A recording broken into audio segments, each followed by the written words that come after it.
Hello and welcome to Source to Growth 23, the first annual Finance and Procurement Innovation Virtual Summit. We are so glad that you're here. This summit is brought to you by Opstream in partnership with Art of Procurement. Just look at all these amazing companies that have joined us today to share their expertise, but more importantly, answer your burning questions. So we've got FICO, Commonwealth Financial Network, Datadog, Mr. Cooper, Lightspeed, ClickUp. It's amazing, and I can't wait to get all of your questions answered.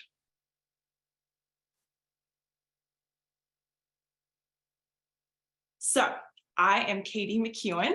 If most of y'all don't know me, I am the owner of The Procurement Girl. Some of you may see a few of my posts on LinkedIn. I'm really passionate about procurement and spend management and how we can really drive the needle and showcase our value across the organization. So today I am honored to be your host. A few things. We're going to have a Q&A, so don't be afraid to hit that button and ask all the questions that you want. That's what we're here for. Don't be nervous. We want to hear all of your questions because you never know, it could really impact someone else who is too afraid to get out there and ask.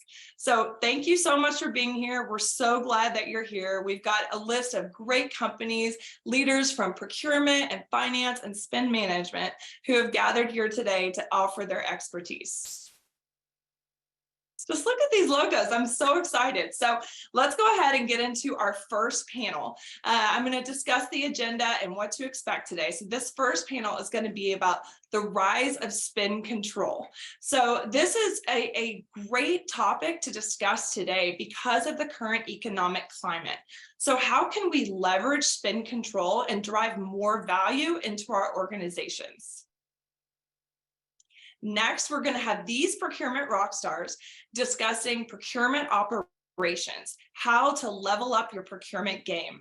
There's tons of automation and innovation around procurement and processes and technology, but how do you really tap into that? And what are some real life stories about people that have been able to implement new strategies and see the success and come out on top, no matter what the economic climate looks like?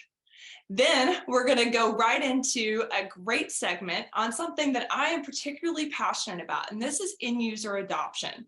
You can have the best technologies and services, but if those aren't easy to use and easy to tap into, if you don't have a strong UX and UI, end users just aren't going to use it. So our CTO, Moore Cohen-Tal, is going to discuss the power behind a strong UI and UX and how to really get end users engaged with new products that you bring into the organization. Then I'm super excited about this one. So our very own CEO, Lihi Lutan, is going to sit down with the CEO of Mesh, and he's going to give the perspective from the C-suite. How can we work with finance to really draw impact and value into our organizations, and what is his perspective? What does he think about spend management and how we can really drive value?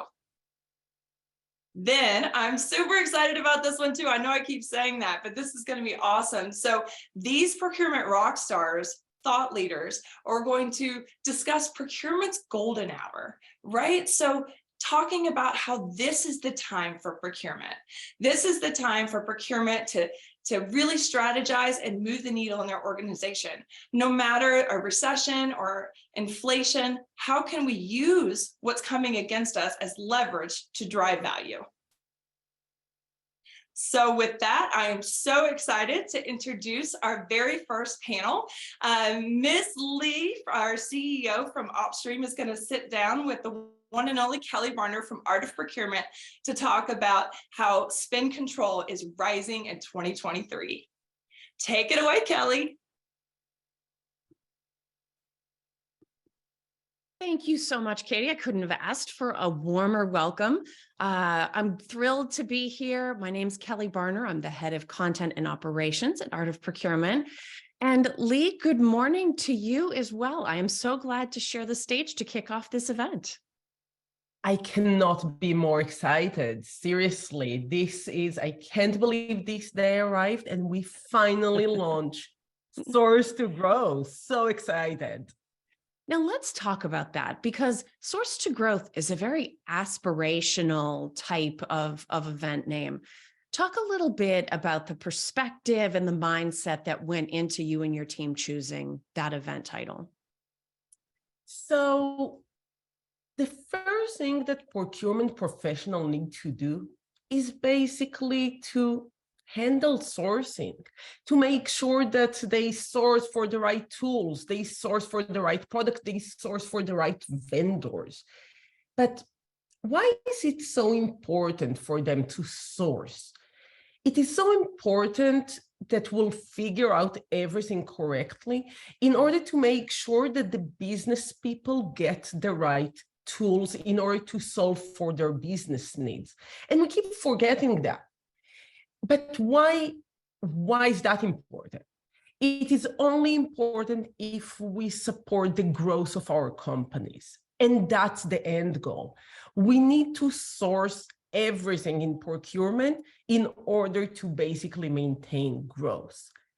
When we speak about procurement, we very often think about cost reduction and payments and negotiation. But at the end of the day, we are not here to pay. We are here to grow. We are here to make sure that our businesses grow. And we speak a lot about procurement being strategic to companies, but how can procurement be strategic if they don't have a growth mindset? So at the end of the day, that's why we wanted to call it Source to Growth, because that's what we do in procurement. I love your mention of the growth mindset. Not only is it incredibly important, of course, but it's very expansive. Procurement isn't just doing work for our own objectives, our own KPIs. We're trying to foster that same growth, as you mentioned, out in the company. But we haven't been working in particularly easy conditions for the last few years. I know I'm sort of stating the obvious here, and everybody, I'm sure, has dealt with different kinds of challenges that's joined us today. Now let's look at 2023 specifically. So things have stabilized a bit for now. We'll enjoy them as stable as they're ever going to get. But we've learned that our ability to make changes and good decisions on the go is actually a competitive advantage. So we have companies using the data that they have access to make the best decisions they can about spending, whether they're cutting costs or reallocating, adjusting their budgets, even working internally to revisit governance protocols and frameworks and workflows. What advice do you have for finance and procurement leaders that accept the need to make those changes on the fly sometimes, but want to manage through them in a way that sets everyone up for success? So I think the first and foremost important thing is visibility. Yeah. You cannot control, you cannot impact what you do not see. And for that, we have to make sure that we do not only capture the data, store the data, we actually see it, we actually know it exists, we actually can make decisions based on the data that we have. If we look at most of the companies that I speak with every day, in a very good company, they have around 50% of their spend under management. 50%. It means that 50% is not under management. And what does it mean? It means that only about 50% of the spend is being actively decided upon before someone from the company make the decision, the commitment to pay that spend. And at that time, if you're a finance person or a procurement person, you can complain, you can say it's not okay, but at that time, you have only one option, pay. You don't have anything else to do with everything that comes after the fact. So first of all, we need to make sure that we have visibility into what our employees are going to spend, why they want it, what is the data that they need. And that's the first thing I would recommend. Focus on what you see and what you're missing. But there is another aspect to that, and that's automation. Because if you have all this data, companies today have huge amount of data in their databases. You can control it even if you have it. And as you said, finance and procurement, and all of us, as a matter of fact, the entire world woke up to a new reality in 2023. So at the end of the day, we need to make changes very quickly. We need to sometimes stand before our employees and change our policies overnight. We don't necessarily want to share with them the fact that we changed the policy or that we want or why we did that.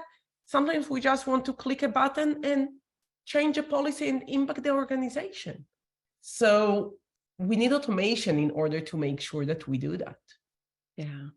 It's interesting because we talk about it's 2023. I know we've been in the 2000s for a long time, but it still sounds so modern. Everything is digital. There are amazing new technologies coming out all the time. And yet, it wasn't that long ago. It looked like we were going to have a run on the banks circa 1929. I thought for a minute there, I was back in It's a Wonderful Life. I was in my mind listening to Jimmy Stewart explain to me how the money's not in the bank. It's in Susan's house and Bill's garage, and this money gets loaned out. So as modern and fluid and digital as assets are, we all just watched it play out, the challenge with Silicon Valley Bank. Companies didn't know if they could make payroll. Businesses didn't know if they were going to be able to pay invoices. There was a lot of concern about liquidity, a lot of which directly affected the tech sector.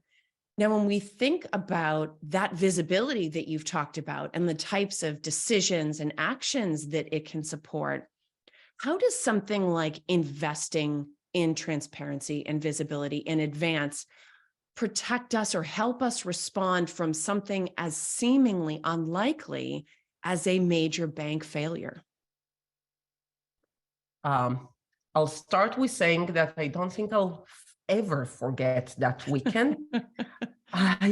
Being part of the tech industry, that was a tough one. And I'll answer your question wearing two different hats. One, when I spoke with a lot of our customers during that weekend and what they experienced and how they looked at that, that we weren't sure what will happen on that Monday. So how they were prepared to handle that Monday. And then I'll answer that personally as a CEO of a tech company. So let's start with our customers. Our customers woke up that morning or that weekend understanding that they might have vendors in risk. A lot of their vendors, they didn't even know who from their vendor list had a bank account with SVB, because as you said, who could have thought that this is a risk we need to look after? And they looked at their vendor list puzzled. We're like, okay, there is a new risk in the world. What do I do with that? How do I contact all my vendors immediately? The more mature companies that have vendor management systems, that have NetSuite, that have ERPs that are, state of the art, might have a list of all their vendors, but even then, contacting all those vendors is very hard. Asking those type of questions is very, very hard. Yeah. So, and for sure, the smaller size companies, the 200, the 500 people do not have vendor management platforms. They didn't have a list of all their vendors, so they couldn't really contact them and ask those questions. So first of all, companies have to have systems in place that, again, I said earlier, with a click of a button, here again, with a click of a button, contact all your vendors and ask a question in a vendor portal. But more than that, at that moment, it was very clear to all of our customers that if something doesn't change dramatically, like it happened, thanks God, or thanks the FDIC for saving the industry, if that wouldn't have happened, on that Monday morning, a new risk factor would step into all the intake in every companies. And the intake in all companies should have included a new question. Do you have a bank account with any of this list of banks? And again, if the FDIC wouldn't step in, the list of those banks would have gotten larger. So how do you change this type of question without running after professional services for someone that has a traditional or a traditional system in place, or your IT people or anything like that? You need a self-service no-code tool in order to change a question on the fly. So that's our customers. But also personally, I'm a CEO of a startup company, and we did have a bank account with SVB. Thankfully, not our entire amount was there, but still about 25% of our money was in SVB. And we were like, okay, what happens on Monday morning? We need to figure it out. And I couldn't thank myself more because we use our system in-house, of course. So we had the list of all our vendors. We knew exactly what we will do on Monday morning if we have to cut costs immediately. Which vendors we contact and say, we can't continue as planned, or not. But we had all this information. We were 100% aware of where our spend is going. And speaking with a lot of founders out there in the last couple of weeks, I think a lot of founders, even for smaller companies, realized that weekend that they cannot rely on, okay, I'll get to that when I'll be a mature company.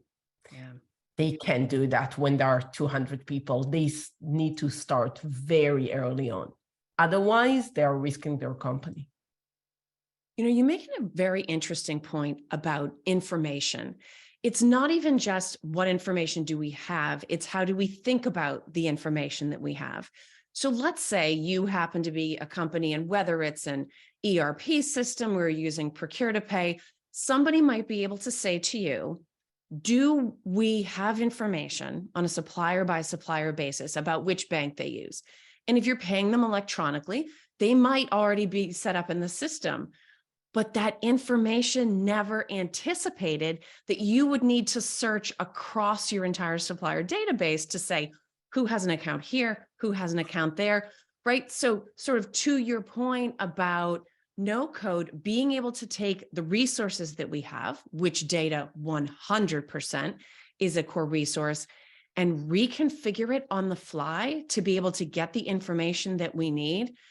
I mean, it's almost a scary brush, even if you don't happen to work in a company that had an account at SVB, that worked closely with partners. You can sort of see that flash before your eyes and say, oh my gosh, we never saw this coming. We would or would not have been prepared. Yeah, that's totally correct. And I think that that's the number one difference between traditional systems that assumed we have time. Nothing is really urgent to now. We can make changes and it will take us 8 months to implement those changes, and we'll pay for professional service. Everyone that ever implemented an ERP or P2P or any traditional system know that the license we pay for those systems is at the tip of the iceberg. The actual amount we pay is for implementers and professional services and third parties that help us configure. Yes. If we don't have self-service, no code, that we as non-technical people, we as procurement, we as finance, not even our IT, if we can't control it, we don't really have systems that can help us with a risk that knocks on our door suddenly. Absolutely. Now, I want to go back to this is an interesting statistic. You talked about 50%. You ask people, what percentage of your spend you have under management? They say, okay, we've got half of it under management. Absolutely valid point. That means half of it, just as much that you've managed, is also unmanaged. Are there any significant gaps you see, whether it's process, whether it's automation, any significant gaps that are maybe allowing that 50% of spend not yet under management to still exist? Yeah, I think there are few very noticeable ones. So first of all, and then back to traditional systems, when they were designed, they took the actual stakeholder into account, finance, legal, procurement, but they didn't look at the end user.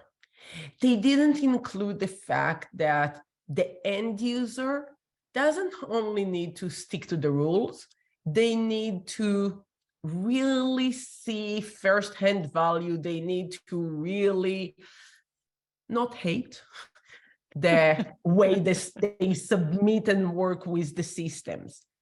But what happened in the last, 15 years is that we all as people got used to an amazing UX, got used in our personal life to buy online, to work with systems that really look at our user experience as first priority.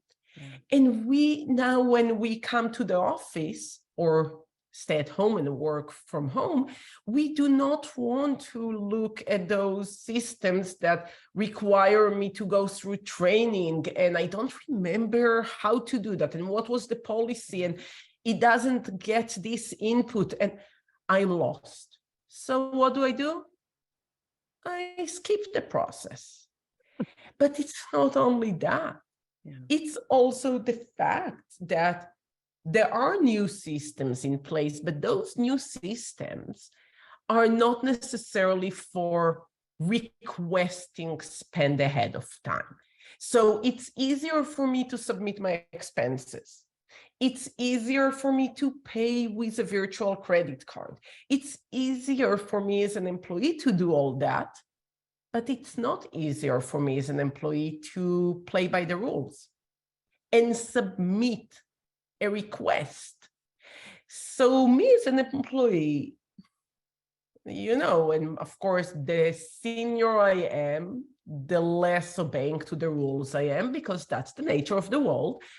And in order to really obey the rules, I need it to be something that I can work with during my day. Yeah.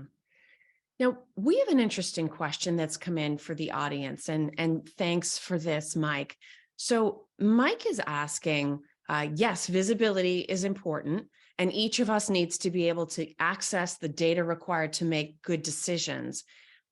How can automation help us keep our teams all on the same page? Back to that question about we're trying to accomplish all of these things at the same time, and we have to be able to act quickly in 2023 in response to things that happened. But that doesn't mean acting unilaterally. That can create a lot of internal confusion. How can we ensure that even with access to information, we're still coordinating and collaborating and cooperating as a larger team? So I think that visibility goes in a few different directions. I spoke earlier about visibility into what we have and into different attributes of our vendors. But visibility also goes into visibility across the organization. across different stakeholders in the organizations, making sure that all those different stakeholders are able to access those attributes that we wanted to ask. So in the case of SVB, of course, a minute before that, or even that Thursday morning, not everyone was on the same page because people couldn't believe this is what's happening, as you said, Kelly.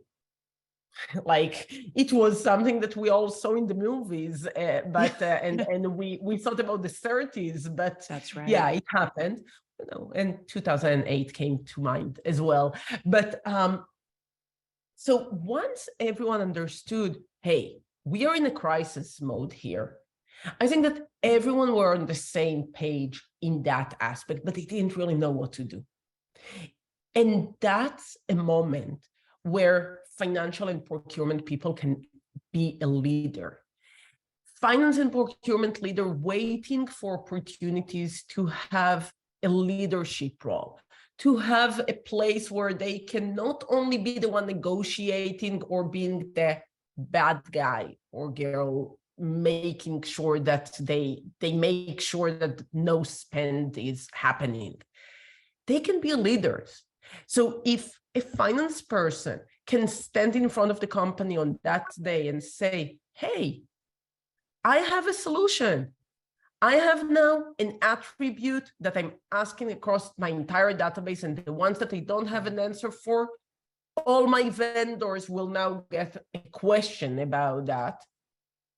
Now it's their time to shine, and everyone would be behind them if they were able to do that. We actually saw it in a few of our customers. That's exactly what they did. And they saved the day, or at least the feeling, because thanks God again, on Monday, we woke up to a different reality. Yeah. Well, and your point about leadership is well taken, because procurement certainly can step up here and shine, and finance as well can step up here and shine. That takes dedication and energy and bandwidth. And so if we're going to keep all of the processes and workflows and transactions and things running, while so much of our capacity is diverted towards anticipating and putting out fires and making phone calls, we really have to be working hand in hand with any automation that we have access to. Can you think of any other ways that, if we're really trying to push towards the outer boundaries of potential, what else about new technologies do procurement and finance teams need to be exploring to empower them to further support the company in other ways? So I think that first, we need to look at it holistically. We cannot expect our end users to submit a ticket for legal for one thing, and then to go and write a Slack message to vendor risk, and then to remember that for finance they need to email that group or to use that system. We cannot expect anything to be more complicated than, here is your one place to do everything that you need to do in the company. It doesn't work otherwise. And by the way, when we speak about spend, it even breaks down into more, because if you want travel, go here. If you want a gift card for an employee, go to that system. It's endless. So first of all, we need to consolidate. We need to have one system that integrates with a lot of those other systems and basically provides a front door to all your spend. Employees will go into that and then will be redirected, either the employee or just they'll fill it in that system, and it will be redirected to all the different systems when needed. So that's one. But the other thing is that when we look at the entire process, I said at the beginning when we spoke about source to growth, it starts from sourcing, goes through intake, approvals, making sure that we manage it all, And then it doesn't end. And it doesn't end with payment. A lot of the systems out there speak about from source to the payment. I disagree that it ends with payment. It continues with vendor management. It continues with making sure that your portfolio is managed. And if you do not have visibility across it all, great experience across it all, you do not have automation in place. Yeah. Now let's talk about that experience, because I think probably anybody that's worked in for procurement for a little bit has heard feedback about the process, about the solutions. You know, I'll speak about myself as a consumer, right? Any major e-commerce platform, I love to shop online. I get my groceries delivered, right? I've never attended a training class on how to order shoes. I've never attended a training class on how to order groceries or a football for my kids. Somehow I just managed to stumble into this solution for the very first time, find what I need, figure out how to pay for it, and then it magically shows up at my house. The user experience within procurement is definitely overdue for a makeover. Yeah.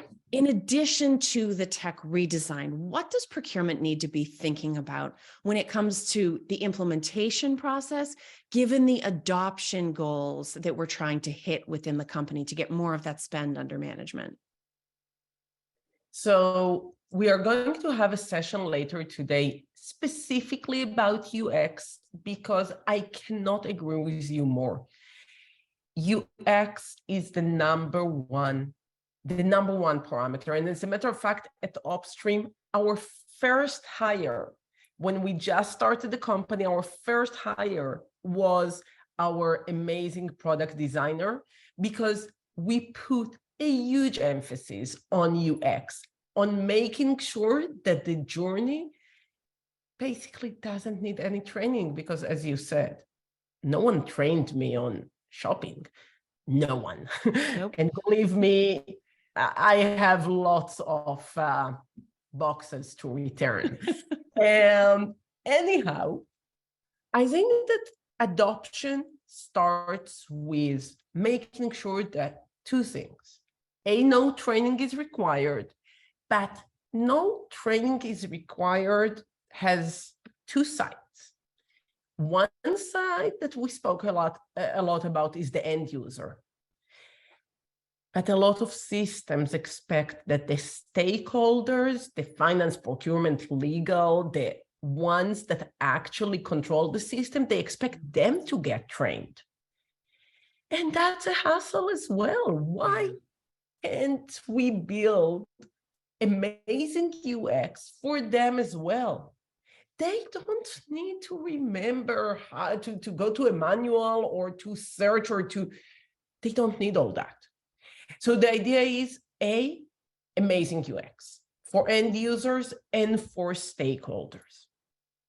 But there is another piece to that. I said earlier that it starts from sourcing, goes through intake, and goes into vendor management and portfolio.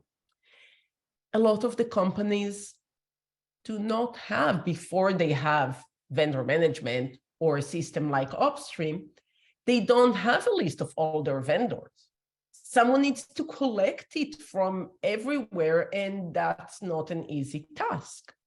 So as part of our services, we provide a service to review it with the companies to make sure that we have all of it from day one. Because what does it give a company if I come to them and say, hey, here is a great system, but you can actually utilize it after you have a huge project that you don't have a tool to do. Yeah. That's the chicken and the egg that really makes companies not to adopt very fast. Yeah. And I love the fact that you focus on the team that owns the system as well. You know, it's one thing to say, okay, we have a system that does all of this. And maybe this portion, a large group of distributed users have to be able to do with minimal training. But what about the people managing the system? And exactly with things like the example we've been talking about, SVB, let's say the weekend that type of event happens is when the person who normally manages your system is on a tech detox weekend at a spa someplace and they don't have their phone. It's a business continuity issue. Somebody else with minimal prep and very little timing has to be able to jump in. Even another team of people that maybe it wasn't anticipated they would be involved in administering the system have to be able to jump in very quickly and understand how it works. I think it's such an excellent connection to this idea between the procurement experience, the user experience, and tapping back into that idea of facilitating company growth. Yeah, I would also add, I spoke the week after we were at a conference, and I spoke with a procurement person that told me that they have a system that, they did it themselves. Do it yourself, and yeah, he can control, it's a form-based.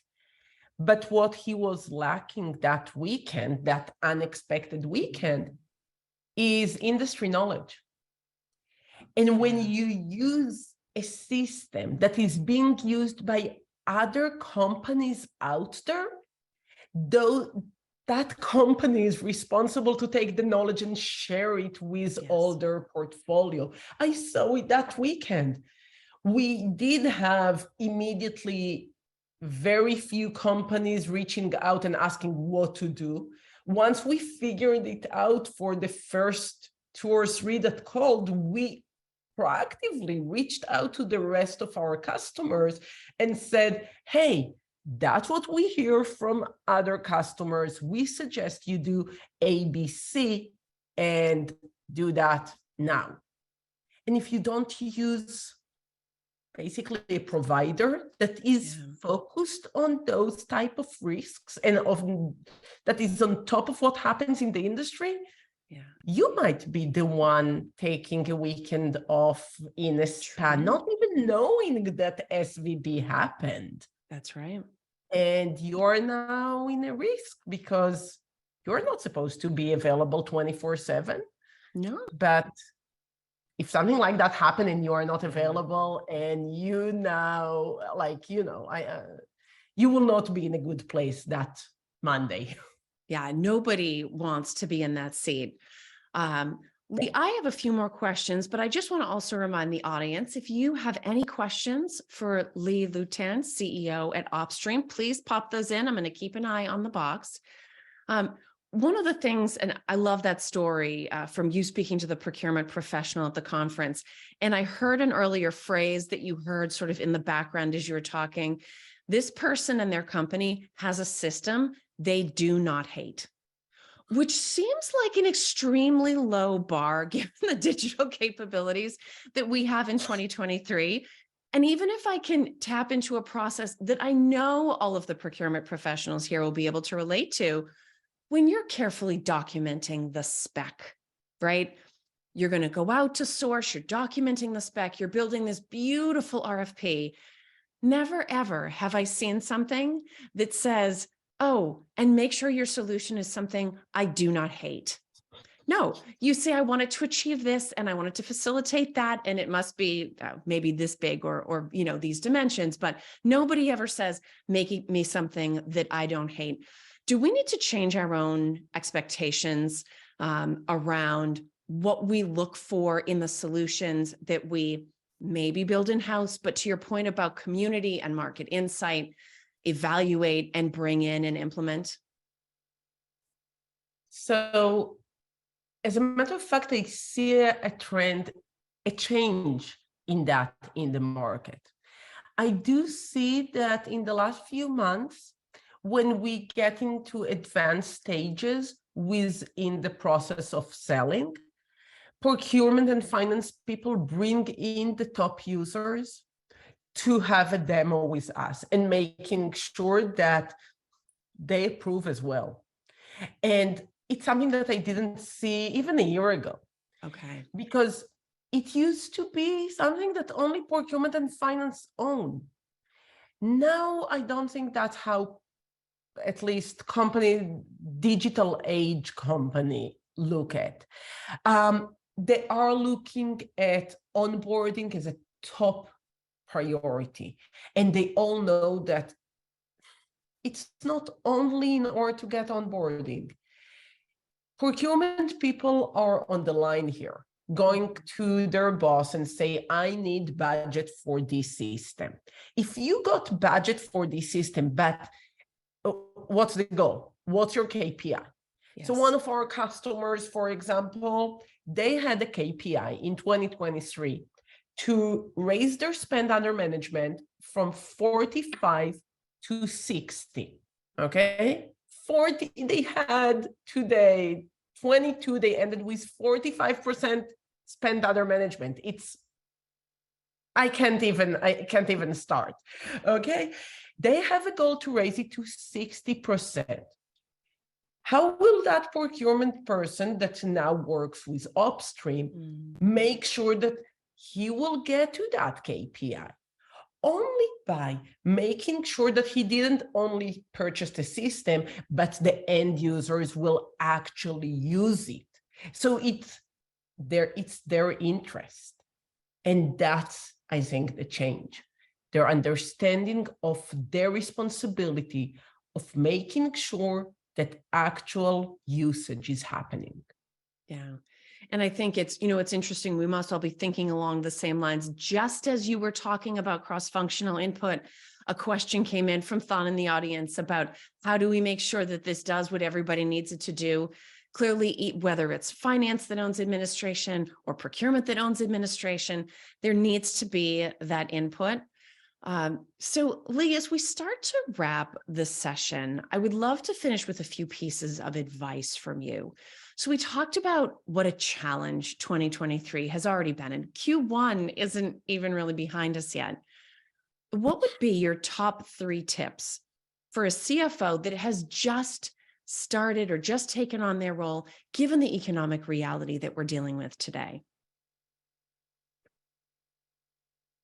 I'll start with saying that a new CFO or any new executive is a new employee before they're a new CFO. And I think we all tend to forget that. There is no one size fits all for how you manage finance, how you manage procurement. So I think that first of all, like any new employee, you need to come into an organization and be super humble. Even if you are the CFO, even if you has been in the industry for 20 years, first 30 days, absorb, look, learn, build relationship. After that, start speaking with the leaders and understand what from your experience can actually be a fit for this company culture, keeping in mind 2 things. A, you don't want to be the bad guy. Yeah. You want a system to be the bad guy, because then you can blame someone else, blame Opstream. We are here, we are happy to be blamed. But again, I'll repeat the pick systems that your employees will not hate, because those systems are your face in the organization. And when you come as a new CFO and say, hey, not only I want a new policy, not only I'll be stricter now, not only I'll be the bad guy, I will also expect you to do it in a system that is annoying. You will not really have a lot of success with that, I think. Yeah. Well, it's a very small step from a system that you don't hate to a system that you do. So Lihi, thank you so much. I had a blast getting to ask you all of these questions. And hi, Katie, I assume that you're back to take us on to our next session with my colleague, Helen McKenzie from Order Procurement.